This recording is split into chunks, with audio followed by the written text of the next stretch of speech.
കൈ പിടിച്ചുയർത്താൻ ശ്രമിച്ച നാലംഗ കുടുംബത്തിന്റെ കൂട്ടമരണത്തിന്റെ ആഘാതത്തിലാണ് കോതമംഗലത്തെ പോലീസ് ഉദ്യോഗസ്ഥർ. വീടില്ലാത്ത കുടുംബത്തിന് പോലീസുകാർ പുതിയ താമസ സ്ഥലം ഒരുക്കുന്നതിനിടെയാണ് ദുരന്തം സംഭവിച്ചത്. ഭാര്യയും ഭർത്താവും 2 കുഞ്ഞുങ്ങളും അടങ്ങുന്ന കുടുംബം 1.5 ആഴ്ച മുമ്പാണ് താമസിക്കാനിടമില്ലാതെ കോതമംഗലത്തെ പോലീസ് സ്റ്റേഷനിലെത്തിയത്. എറണാകുളം റൂറൽ ജില്ലാ പോലീസ് മേധാവിയുടെ നിർദ്ദേശത്തെ തുടർന്ന് കുടുംബത്തിന്റെ ദുരിതമറിഞ്ഞ പോലീസുകാർ അവർക്ക് പുതിയ താമസ സ്ഥലം ഒരുക്കുന്നതിനിടെയാണ് ദുരന്ത വാർത്തയെത്തിയത്. ആദ്യം കുടുംബത്തെ സുരക്ഷിത കേന്ദ്രത്തിൽ താമസിപ്പിക്കാൻ ശ്രമിച്ചെങ്കിലും അവിടെ സ്ത്രീകൾക്ക് മാത്രമായിരുന്നു സൗകര്യം. കാഴ്ചപരിമിതിയുള്ള ബിജിമോളും ഭർത്താവ് നാരായണനും 2 മക്കളും ഒന്നിച്ചു കഴിയേണ്ട സാഹചര്യം പരിഗണിച്ചാണ് തൽക്കാലം കോതമംഗലത്തെ ഒരു ലോഡ്ജിൽ പോലീസുകാർ മുറിയെടുത്ത് നൽകിയത്. ഭക്ഷണവും വസ്ത്രങ്ങളും ഉൾപ്പെടെ ഇവരുടെ അടിസ്ഥാന ആവശ്യങ്ങളും പോലീസുകാർ തന്നെ ഏറ്റെടുത്തിരുന്നു. ഒപ്പം കുടുംബത്തിന് സ്ഥിരമായി താമസിക്കാൻ ഒരു വാടക വീടും നെല്ലിക്കുഴിയിൽ കണ്ടെത്തി.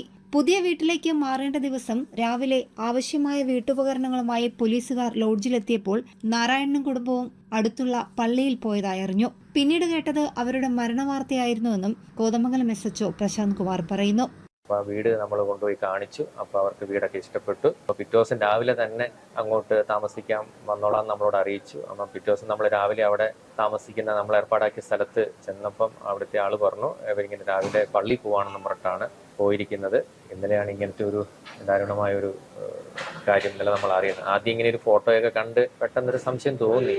വൈകിട്ടോടുകൂടി അതൊരു കൺഫേം ആയി. അത് നമ്മളെ സഹായിച്ച ആള് തന്നെയാണ്. നമുക്ക് വല്ലാത്തൊരു സുഖം ഉണ്ടായി. നമ്മൾ അത്രയേറെ സഹായിച്ചു.